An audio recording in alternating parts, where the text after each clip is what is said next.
நீதிமொழிகள் 29:25 சொல்கிறது, கர்த்தரை நம்புகிறவனோ உயர்ந்த அடைக்கலத்தில் வைக்கப்படுவான். வேதம் கூறுகிறது, கர்த்தரை நம்புகிறவன் செழிப்பான். தேவன் என்னை உயர்ந்த அடைக்கலத்திலே வைப்பார். இயேசு நம்மை பூமியின் உயர்ந்த ஸ்தானங்களில் ஏறி வர பண்ணுகிறார்.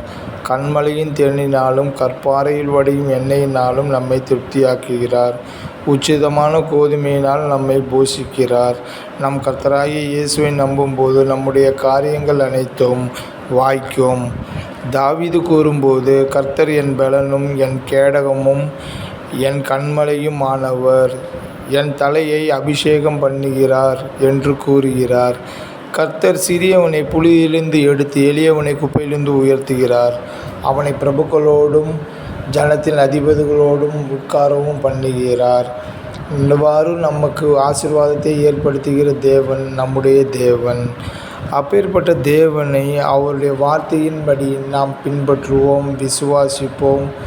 தேவனுக்கே மகிமை உண்டாவதாக. ஆமேன்.